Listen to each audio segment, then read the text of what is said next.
Cuando los barcos de Nemi fueron sacados a la superficie en la década de 1920, los arqueólogos descubrieron que las cuadernas estaban extremadamente bien conservadas por el lodo del lago y por los materiales de la pesada estructura que los bloqueaban presionándolos hacia el fondo.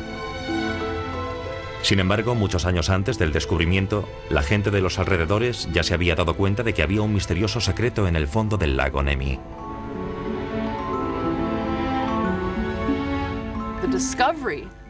El descubrimiento de los barcos de Nemi es realmente en sí una historia. En ella la arqueología marítima se desarrolló en varios sentidos. Hasta en la época medieval circulaban ciertos rumores entre la gente que decían que a veces se podían observar dos enormes pecios en el fondo del lago. No pasó mucho tiempo hasta que cazadores de tesoros y arqueólogos fueron atraídos por el lago. De este modo fueron laboriosamente sacados hasta la superficie trozos de la superestructura del barco, ánforas y piezas de cuaderna. Durante varios siglos, los habitantes de los montes Albano en esta zona habían oído hablar sobre los legendarios pecios del fondo del lago y hubo intentos para rescatar esos barcos o llegar hasta ellos. A principios del siglo XV, el famoso arquitecto y científico León Battista Alberti había construido una plataforma flotante y trató de sacar a la superficie piezas del barco con la ayuda de unos ganchos. Aquí están algunos de los ganchos utilizados en el Renacimiento cuando se llevaron a cabo los primeros intentos para recuperar los barcos. Lo que hicieron fue arrancar piezas de la estructura y de la decoración, intentando llevarlos hasta la orilla. Mediante este proceso destruyeron gran parte de la infraestructura de los barcos. Un siglo más tarde, Francesco Di Marchi llevó a cabo otro intento histórico. Era la primera vez que alguien intentaba sumergirse con un equipo de buceo. Al parecer, tenía un casco de madera con una especie de ventana de vidrio. El diseñador había sido Leonardo da Vinci, aunque fue modificado. Los siglos pasarían hasta 1827, cuando los arqueólogos decidieron suspender desde una plataforma flotante situada en el lago una campana de buceo. Fue considerado un éxito parcial al recuperar algunas piezas como esculturas y suelos de mosaico. Entonces, en 1885, Lord Saville, el embajador británico en Roma, descubrió 1500 piezas increíbles en el emplazamiento del templo de Diana al borde del lago. La gran colección de artefactos fue donada más tarde al Museo de Nottingham, en Inglaterra. Se sintió atraído por la arqueología mientras estuvo en Roma e hizo varias excavaciones antes de conseguir una licencia expresa para erigirse como arqueólogo jefe en el emplazamiento del lago Nemi. Debió haber sido realmente maravilloso cuando esos votivos y esculturas comenzaron a emerger. Haberse dado cuenta del verdadero alcance del hallazgo que había realizado debió ser absolutamente maravilloso.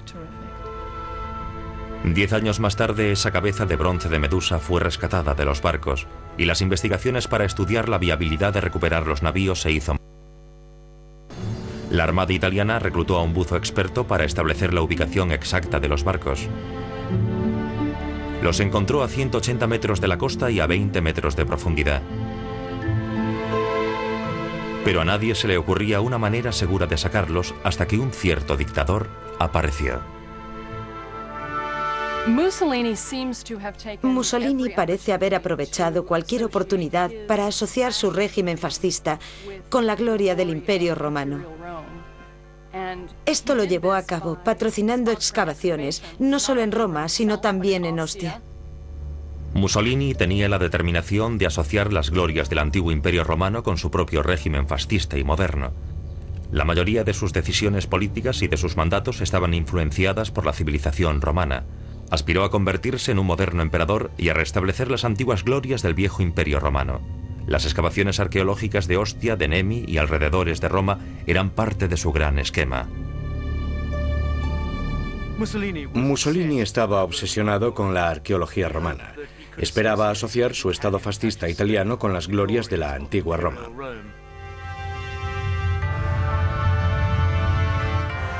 Si fuese capaz de asociar la Roma antigua y moderna, podría atraer a la clase media intelectual hacia su régimen fascista. Los barcos de Nemi cobrarían importancia como arma política. La gente buscaba pecios sumergidos por varias razones, y los motivos de Mussolini sobre el lago Nemi tienen mucho que ver con que lo relacionasen con ese gran y glorioso pasado, más que nada para erigirse él mismo como alguien grandioso e importante, por encima de la importancia de los barcos de Nemi. Al implicarse con los barcos de Nemi, Mussolini pensó que podría ser relacionado con un emperador romano. Pienso que los barcos de Nemi ejercían una fascinación adicional para Mussolini, porque le brindaban la rara oportunidad de poder intimar con la vida personal de un emperador romano. Pero el intento de Mussolini por deleitarse en la gloria de la antigua Roma no iba a ser tan fácil. Los proyectos para sacar a la superficie los enormes barcos del fondo del lago se enfrentaban a unos problemas complicados. Sin embargo, Mussolini tenía un astuto plan. Explotaría la antigua ingeniería romana para poder mostrar por primera vez al mundo en 2000 años los antiguos barcos de Nemi. No haría subir los barcos a la superficie, sino que bajaría el nivel del lago. Para hacerlo, Mussolini planeó usar un túnel que había sido perforado en la ladera de la montaña que daba al lago Nemi siglos atrás antes de que naciese Calígula. Esta hazaña de la ingeniería, casi increíble, había sido llevada a cabo para salvar de los desbordamientos el templo de Diana que se encontraba al borde del lago. Milagrosamente, los ingenieros romanos habían cavado un agujero de más de 1600 metros atravesando la montaña para bajar el nivel del agua del lago. Los arqueólogos de Mussolini sabían que existía ese túnel en la ladera de la montaña y emprendieron un atrevido plan para ver si podían volver a utilizarlo. Para Mussolini, el rescate de los barcos de Nemi, con la ayuda de la antigua y formidable tecnología romana, casi se convirtió en una esperanza divina. Mussolini dijo que era un asunto científico y de orgullo nacional, una deuda de honor para la dignidad de la nación. Este conducto romano, construido en el siglo IV a.C., es una de las piezas de ingeniería civil más extraordinaria y menos conocida del mundo. Esta es una zona muy importante. Aquí se pueden observar las hendiduras de las compuertas que regulaban el flujo del canal. Estas mantenían el canal limpio de ramas y restos. Eran elevadas y bajadas por unos esclavos especialmente entrenados para ello. Y de ese modo mantenían el agua limpia. Cuando los romanos construyeron este conducto, no solamente comenzaron trabajando en un extremo hasta llegar al otro. Eso era demasiado sencillo.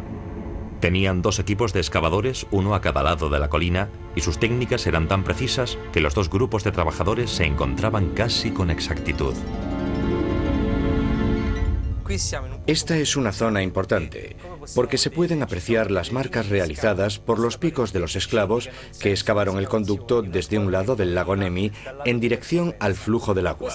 Justo aquí se encontraban con el equipo que llegaba desde el lado opuesto. Aquí las marcas de las herramientas están en el otro sentido, contra el flujo.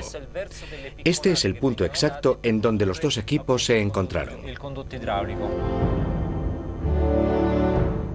El 20 de octubre de 1928, Benito Mussolini llegó al lago para poner en marcha las enormes turbinas que iban a bombear el agua de la ladera de la colina hacia las aberturas del antiguo conducto. Poco a poco el agua en el lago comenzó a bajar.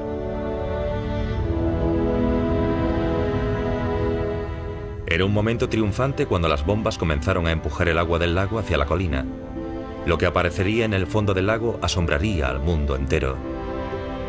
Los 2 barcos serían vistos por primera vez unos 2000 años más tarde. Estaban increíblemente bien conservados. El verdadero tamaño y las condiciones de los barcos sorprenderían hasta a los arqueólogos. Pero lo más significativo era que esos 2 barcos y su maravilloso mobiliario ofrecerían nuevas pruebas para investigar la manera en que vivían los antiguos romanos. De los increíbles hallazgos que se habían llevado a cabo años antes, los arqueólogos se habían dado cuenta de que se encontraban ante algo especial y no se sintieron decepcionados. En los barcos, los bronces moldeados tan finamente eran de una asombrosa calidad y se conservaban estupendamente. Cada busto estaba individualmente moldeado como por ejemplo un sátiro, un fauno o una ninfa. La mayoría de los techos dorados y cobrizos se conservaron y la maravillosa cabeza de león de bronce dotada de una argolla en donde iban colocados los remos se encontraba también en perfectas condiciones. Un enigmático brazo de bronce parecía ser otro símbolo para espantar el mal de ojo. Enseguida los arqueólogos se pusieron a trabajar en la elaboración de los planos de los barcos con detalles sobre su ubicación exacta.